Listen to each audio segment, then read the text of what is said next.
gitu ya, karena tidak melakukan pengecekan, tidak memfilter dulu, tidak mempertimbangkan dengan berbagai pertimbangan dulu. Yang terjadi nanti adalah kita menyesal dengan buku yang kita beli.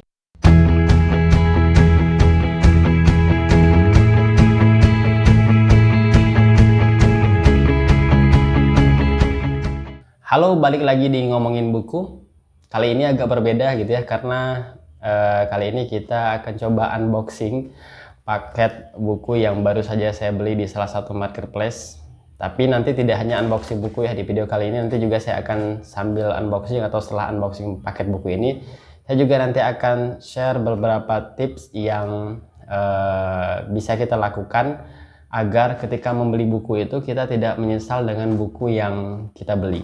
Kenapa? Karena mungkin ada pembaca pemula atau yang baru suka baca buku, beli buku, itu seringkali merasa menyesal dengan buku yang dibeli. Dan akhirnya karena menyesal dengan buku yang dibeli, akhirnya buku yang dibeli tidak terbaca. Nah, itu juga dulu terjadi pada saya ya, di awal-awal waktu saya suka beli dan baca buku. Itu juga sering beli buku yang membuat saya menyesal dengan buku yang saya beli, akhirnya tidak terbaca. Nah, seiring berjalannya waktu, saya mulai ketemu gitu gimana caranya untuk meminimalisir rasa penyesalan itu, rasa penyesalan yang muncul ketika kita beli buku, dan pengalaman itulah nanti yang, atau cara itulah nanti yang akan saya bagikan di video kali ini. Gimana caranya agar ketika beli buku kita tidak menyesal dengan buku yang kita beli. Oke, langsung saja kita buka paket buku ini. Ini buku yang saya beli di toko Mizan Store ya, lewat salah satu marketplace. Kita lihat di sini ada dua buku yang saya beli.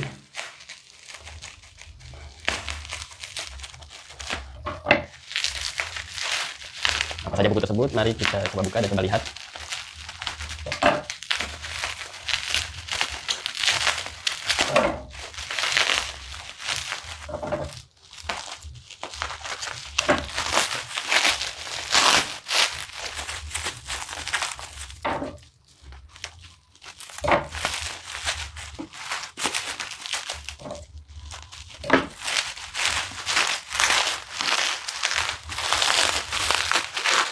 A few moments later.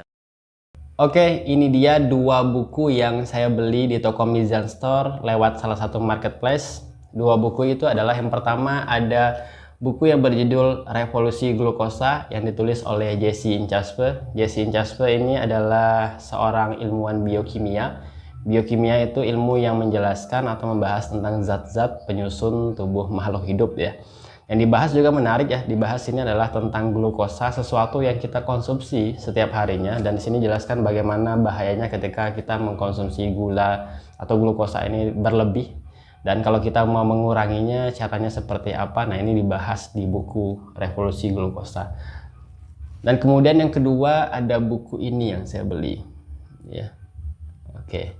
Judulnya adalah Seni Mengasuh Bayi 0 sampai 1 tahun ala dokter anak. Ditulis oleh Rebecca Diamond. Dia merupakan, atau penulisnya ini merupakan dokter anak, dokter spesialis anak, dan kemudian asisten profesor pediatri ya, pediatri di Columbia University. Jadi buku ini memang sudah saya ingin beli sejak lama, dan kemudian baru juga terbeli pada saat ini. Oke, seperti yang saya bilang tadi di awal, bahwa kali ini nanti di video ini nanti kita akan membahas bagaimana tips membeli buku agar ketika kita telah membeli buku atau ketika kita sudah membeli buku gitu ya, kita tidak menyesal dengan buku yang kita beli. Nah, tipsnya dari pengalaman saya itu ada 3. Yang pertama adalah sebelum membeli buku, pastikan kita untuk bertanya gitu ya, atau menanyakan pada diri kita apakah kita minat atau tidak dengan tema yang dibahas dalam buku tersebut. Jadi itu perlu ditanyakan. Misalnya buku Revolusi Glukosa, saya membeli buku ini itu karena saya tertarik dengan apa yang dibahas tentang gula, tentang glukosa, sesuatu yang kita konsumsi setiap harinya. Bahayanya kalau konsumsi berlebih seperti apa gitu ya, bagaimana penjelasan tentang bahayanya, dan kalau kita mau menguranginya caranya seperti apa. Nah, itu bagi saya pribadi ini sesuatu yang menarik. Nah, itu perlu ditanyakan di awal apakah kita minat atau tidak dengan tema yang dibahas dalam buku tersebut. Nah, selain minat, kita juga bisa menanyakan pada diri kita sebelum membeli buku, apakah kita perlu atau butuh atau tidak dengan buku yang ingin kita beli. Kita misalnya buku yang satu ini, Seni Mengasuh Bayi 0 sampai 1 tahun ala Dokter Anak. Di sini saya membelinya karena saya memerlukan buku ini, membutuhkan buku ini karena pada saat ini saya sedang punya anak yang usianya masih baru jalan 2 bulan. Jadi buku ini ya sesuai dengan apa yang saya perlukan gitu ya, ketika saya punya bayi usianya baru jalan 2 bulan, dan di buku ini diajarkan tentang bagaimana mengasuh bayi yang kisarannya adalah 0 sampai 1 tahun dan dibahas oleh dokter anak. Jadi dua hal itu bisa jadi pertimbangan kita pertama untuk membeli buku. Apakah kita minat dengan tema buku yang dibahas, ataukah mungkin kalau memang tidak berminat kita bisa menanyakan yang lain, yaitu apakah kita butuh atau perlu tidak dengan buku tersebut. Nah, kalau kita butuh dengan buku tersebut, ya itu bisa menjadi pertimbangan kita untuk memutuskan membeli buku tersebut. Ya, kemudian pertimbangan kedua adalah penulisnya. Nah, ini juga kalau untuk saya pribadi, saya akan mempertimbangkan kalau mau beli buku ya, sebelum membeli buku saya akan mempertimbangkan siapa penulisnya. Dalam hal ini adalah saya ingin melihat apakah dia kompeten atau tidak menulis tentang tema tersebut. Nah, untuk menilai kompeten atau tidak si penulisnya dalam menulis buku tersebut, maka yang saya lakukan adalah saya bisa melihat dari dua sisi. Yang pertama dari latar belakang keilmuannya. Ya, misalkan di sini buku Revolusi Glukosa membahas tentang zat yang ada dalam tubuh manusia, dibahas oleh ilmuwan biokimia Jesse Inchauspé. Nah, berarti dia kompeten karena sesuai antara apa yang dia tulis dengan keilmuannya. Juga seperti judul ini, Seni Mengasuh Bayi 0 sampai 1 tahun ala Dokter Anak, ditulis oleh dokter spesialis anak. Jadi dia dalam hal ini dia kompeten gitu ya, punya kemampuan sesuai dengan latar belakang keilmuannya tentang apa yang dia tulis di buku ini. Jadi itu perlu juga bisa jadi pertimbangan ketika kalian ingin membeli buku. Nah, selain dari latar belakang keilmuan, kompeten atau tidaknya si penulis untuk menulis buku tersebut, itu juga bisa dilihat dari pengalamannya, gitu ya. Apakah dia berpengalaman atau dia dekat tidak ya selama bertahun-tahun dengan tema yang dia tulis dalam buku tersebut. Misalkan ada buku tentang yang membahas tentang satu hutan tertentu gitu ya, di satu daerah. Penulisnya bukan dari sarjana kehutanan gitu, tapi yang menulis adalah misalnya orang yang berasal atau suku asli gitu ya, yang ada di hutan tersebut. Jadi orang itu berasal dari suku asli di hutan tersebut, dan dia menulis tentang itu, yang dimana dia udah hidup berpuluh-puluh tahun di situ, dia udah mengenal hutan tersebut selama bahkan dari kecil misalnya, dan dia menulis banyak tentang hutan tersebut. Nah, itu bisa jadi pertimbangan atau penilaian bahwa dia memang kompeten dalam hal tersebut. Karena apa? Karena basis dari pengalaman dan kedekatan dengan apa yang dia tuliskan. Nah, selain dari sisi latar belakang keilmuannya atau kemudian pengalamannya, saya juga biasanya akan menambahkan satu cara lagi untuk melihat apakah penulisnya kompeten atau tidak dalam menuliskan hal tersebut. Caranya adalah dengan biasanya saya melihat video penulisnya di YouTube gitu ya. Biasanya kalau di YouTube, kalau memang penulisnya udah terkenal gitu ya, biasanya ada video dia, entah itu video dia presentasi atau video dia diwawancarai atau video dia sedang isi podcast tertentu. Kayak Jesse Inchauspé ini, sebelum saya beli buku ini, itu saya ngecek dulu di YouTube video dia. Ternyata dia banyak diundang di podcast-podcast, dan dia dalam menjelaskan tentang glukosa ini terlihat bahwa dia memang menguasai apa yang dia tuliskan. Nah, itu bisa menjadi pertimbangan ketika kita hendak membeli buku tersebut. Lihat video-video dari penulisnya atau video-video yang berisikan tentang penulisnya di YouTube itu seperti apa. Nah, itu bisa kelihatan dia menjelaskan apa yang dia tulis itu dia menguasai atau tidak. Nah, kalau dia terlihat menguasai, terlihat ahli dalam apa yang dia tulis, nah itu bisa memperkuat kita untuk memutuskan membeli buku tersebut. Nah, tips terakhir yang bisa kita lakukan atau yang biasa saya pribadi lakukan agar tidak menyesal setelah membeli buku adalah dengan cara melihat sampel isi bukunya. Kalau kita beli buku di toko buku itu kan kita bisa melihat ya sampelnya. Kalau misalnya kita ke toko buku mau beli buku ini misalnya, biasanya kan ada 5 atau 10 deret buku yang sama. Dan biasanya dalam deretan buku itu kita bisa menemukan ada buku yang sudah dibuka.